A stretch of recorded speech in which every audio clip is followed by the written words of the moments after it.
بسم الله الرحمن الرحيم. طاسيم.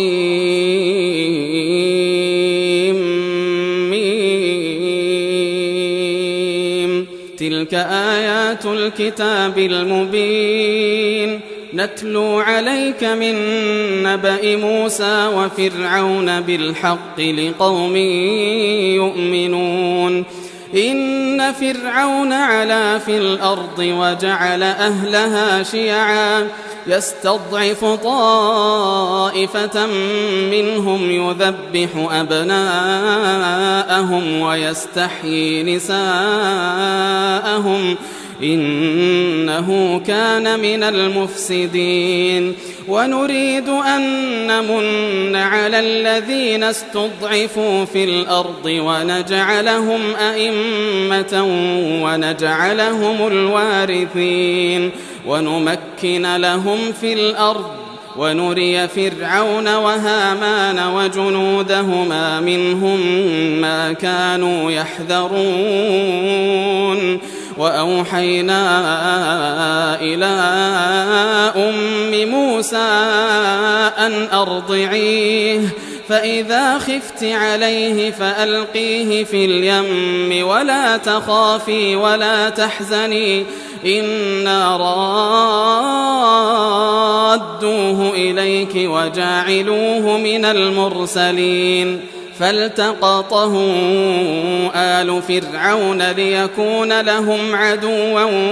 وحزنا إن فرعون وهامان وجنودهما كانوا خاطئين. وقالت امرأة فرعون قرة عين لي ولك لا تقتلوه عسى أن ينفعنا أو نتخذه ولدا وهم لا يشعرون. وأصبح فؤاد أم موسى فارغا إن كادت لتبدي به لولا أن ربطنا على قلبها لتكون من المؤمنين. وقالت لأخته قصيه فبصرت به عن جنب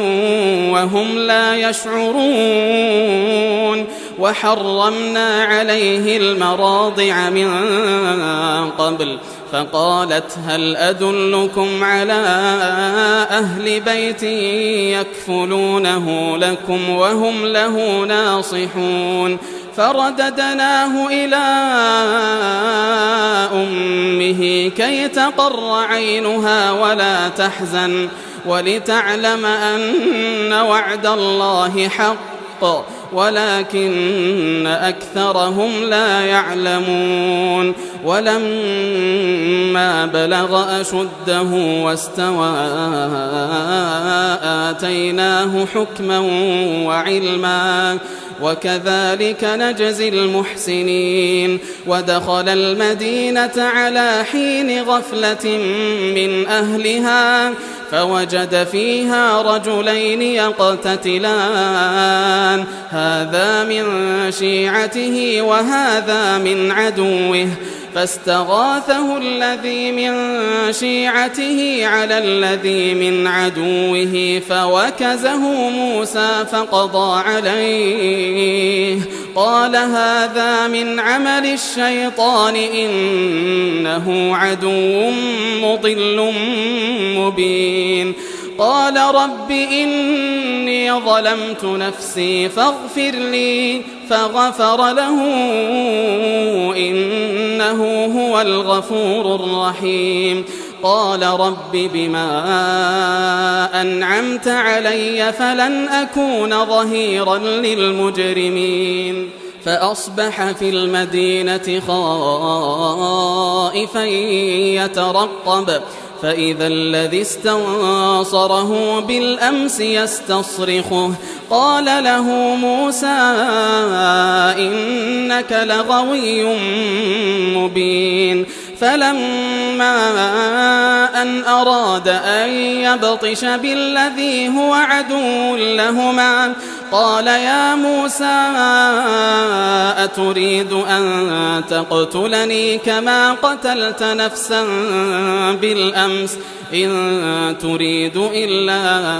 أن تكون جبارا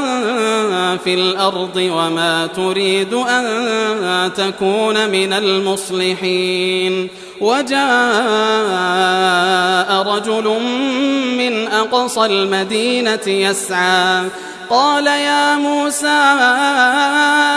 إن الملأ يأتمرون بك ليقتلوك فاخرج إني لك من الناصحين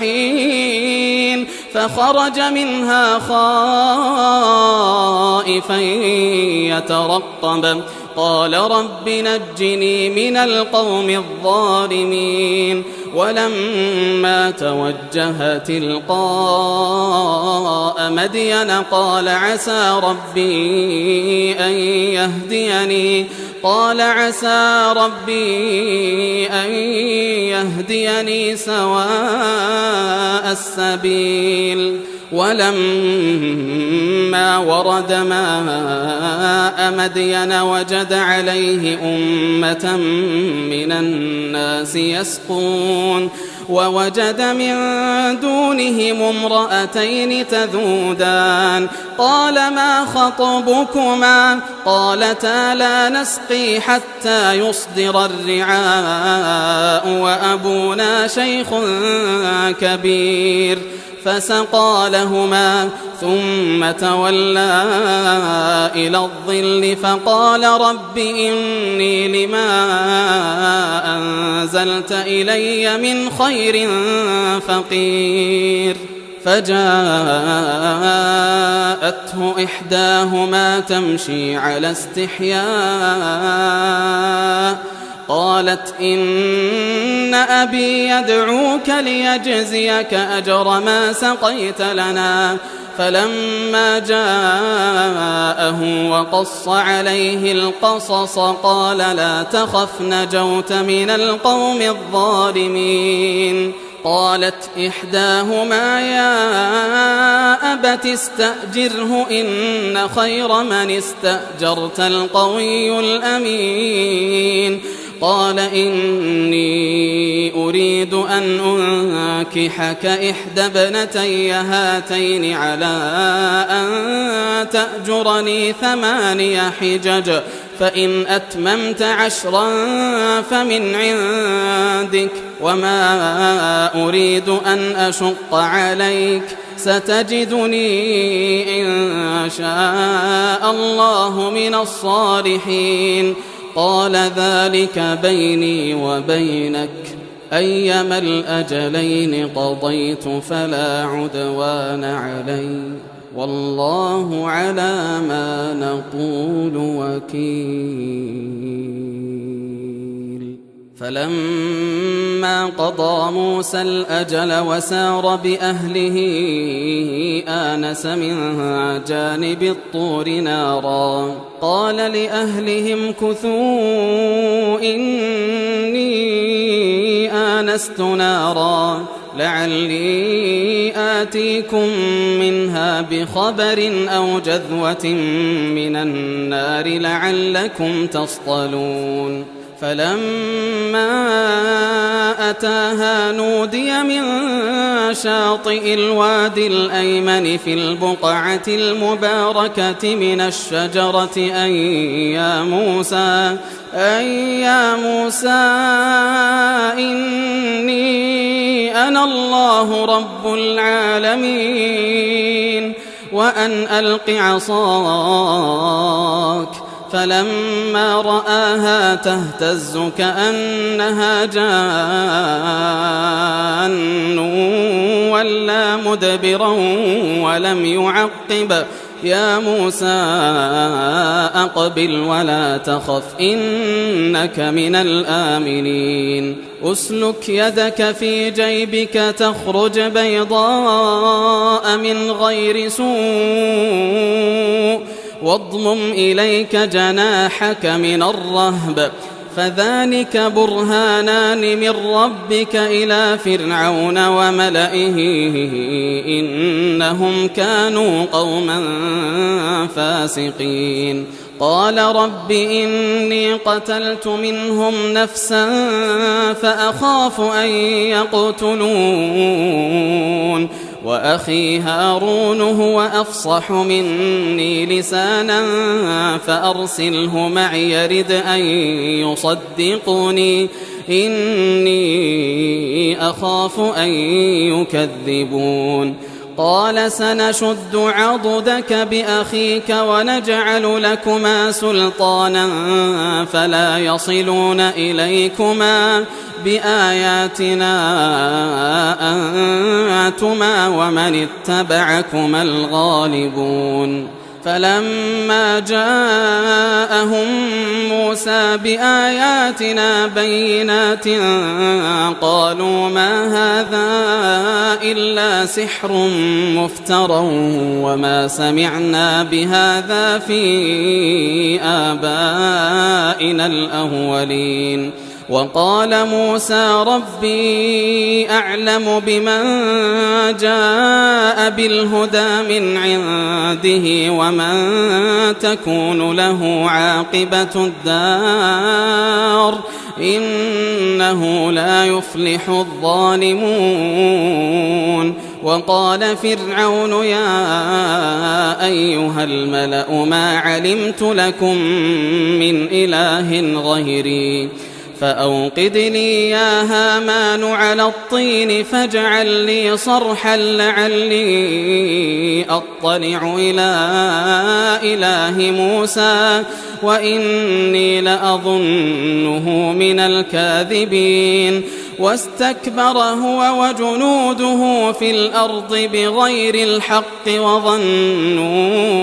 أنهم إلينا لا يرجعون فأخذناه وجنوده فنبذناهم في اليم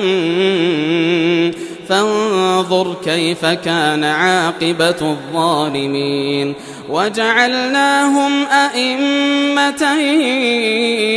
يدعون إلى النار ويوم القيامة لا ينصرون وأتبعناهم في هذه الدنيا لعنة ويوم القيامة هم من المقبوحين ولقد آتينا موسى الكتاب من بعد ما أهلكنا القرون الأولى بصائر للناس وهدى ورحمة لعلهم يتذكرون وما كنت بجانب الغربي إذ قضينا إلى موسى الأمر وما كنت من الشاهدين ولكننا أنشأنا قرونا فتطاول عليهم العمر وما كنت ثاويا في أهل مدين تتلو عليهم آياتنا ولكننا كنا مرسلين وما كنت بجانب الطور إذ نادينا ولكن رحمة من ربك لتنذر قوما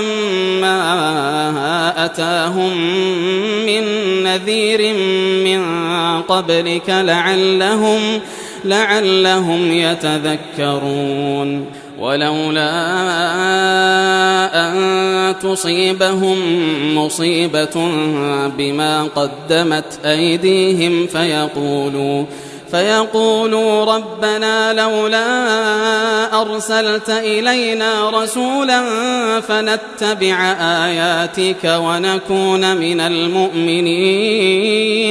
فلما جاءهم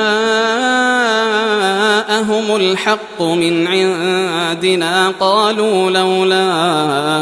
أوتي مثل ما أوتي موسى أولم يكفروا بما أوتي موسى من قبل قالوا سحران تظاهرا وقالوا إنا بكل كافرون قل فأتوا بكتاب من عند الله هو أهدى منهما أتبعه إن كنتم صادقين فإن لم يستجيبوا لك فاعلم أنما يتبعون أهواءهم ومن أضل ممن اتبع هواه بغير هدى من الله إن الله لا يهدي القوم الظالمين ولقد وصلنا لهم القول لعلهم يتذكرون الذين آتيناهم الكتاب من قبله هم به يؤمنون وإذا يتلى عليهم قالوا آمنا به إنه الحق من ربنا إنا كنا من قبله مسلمين أولئك يؤتون أجرهم مرتين بما صبروا ويدرؤون بالحسنة السيئة ومما رزقناهم ينفقون وإذا سمعوا اللغو أعرضوا عنه وقالوا لنا أعمالنا ولكم أعمالكم سلام عليكم لا نبتغي الجاهلين إنك لا تهدي من أحببت ولكن الله يهدي من يشاء وهو أعلم بالمهتدين وقالوا إن نتبع الهدى معك نتخطف من أرضنا أولم نمكن لهم حرما آمنا يجبى إليه ثمرات كل شيء رزقا من لدنا ولكن أكثرهم لا يعلمون وكم أهلكنا من قرية بطرت معيشتها فتلك مساكنهم لم تسكن من بعدهم إلا قليلا وكنا نحن الوارثين وما كان ربك مهلك القرى حتى يبعث في أمها رسولا يتلو عليهم آياتنا وما كنا مهلك القرى إلا وأهلها ظالمون وما أوتيتم من شيء فمتاع الحياة الدنيا وزينتها وما عند الله خير وأبقى أفلا تعقلون أفمن وعدناه وعدا حسنا فهو لاقيه كمن متعناه متاع الحياة الدنيا ثم هو يوم القيامة من المحضرين ويوم يناديهم فيقول أين شركائي الذين كنتم تزعمون قال الذين حق عليهم القول ربنا هؤلاء الذين أغويناهم كما غوينا تبرأنا إليك ما كانوا إيانا يعبدون وقيل ادعوا شركاءكم فدعوهم فلم يستجيبوا لهم ورأوا العذاب لو أنهم كانوا يهتدون ويوم يناديهم فيقول ماذا أجبتم المرسلين فعميت عليهم الأنباء يومئذ فهم لا يتساءلون فأما من تاب وآمن وعمل صالحا فعسى أن يكون من المفلحين وربك يخلق ما يشاء ويختار ما كان لهم الخيرة سبحان الله وتعالى عما يشركون وربك يعلم ما تكن صدورهم وما يعلنون وهو الله لا إله إلا هو وهو الله لا إله إلا هو له الحمد في الأولى والآخرة وله الحكم وإليه ترجعون قل أرأيتم إن جعل الله عليكم الليل سرمدا إلى يوم القيامة من إله غير الله يأتيكم بضياء أفلا تسمعون قل أرأيتم إن جعل الله عليكم النهار سرمدا إلى يوم القيامة من إله غير الله يأتيكم بليل تسكنون فيه أفلا تبصرون ومن رحمته جعل لكم الليل والنهار لتسكنوا فيه ولتبتغوا من فضله ولعلكم تشكرون ويوم يناديهم فيقول أين شركائي الذين كنتم تزعمون ونزعنا من كل أمة شهيدا فقلنا هاتوا برهانكم فعلموا أن الحق لله وضل عنهم ما كانوا يفترون إن قارون كان من قوم موسى فبغى عليهم وآتيناه من الكنوز ما إن مفاتحه لتنوء بالعصبة أولي القوة إذ قال له قومه لا تفرح إن الله لا يحب الفرحين وابتغ فيما آتاك الله الدار الآخرة ولا تنس نصيبك من الدنيا وأحسن كما أحسن الله إليك ولا تبغ الفساد في الأرض إن الله لا يحب المفسدين قال إنما أوتيته على علم عندي أولم يعلم أن الله قد أهلك من قبله من القرون من هو أشد منه قوة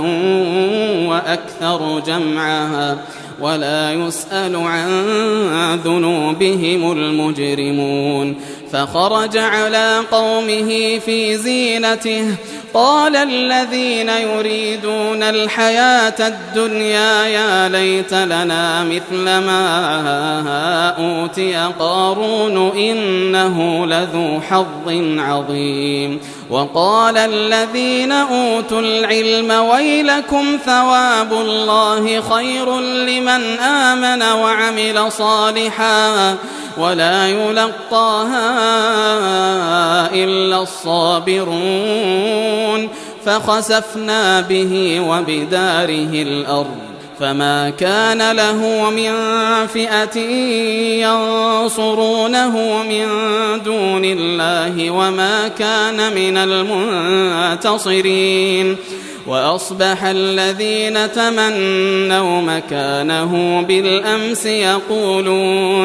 يقولون ويك أن الله يبسط الرزق لمن يشاء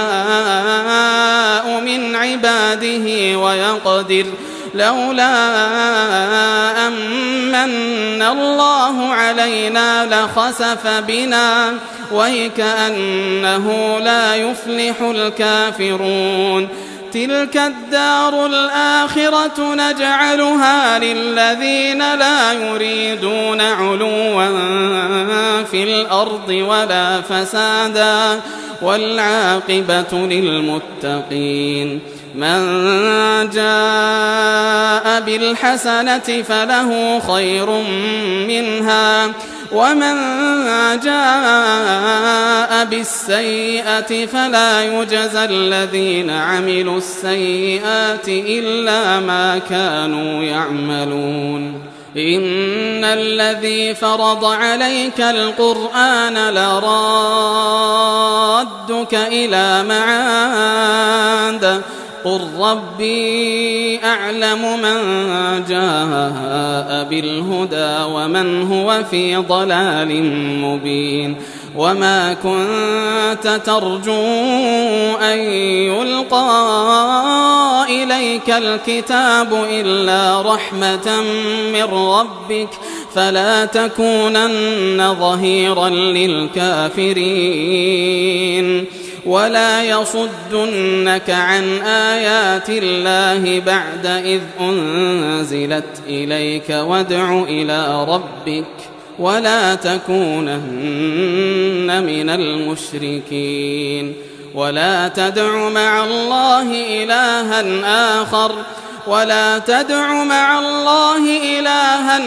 آخر لا إله إلا هو كل شيء هالك إلا وجهه له الحكم وإليه ترجعون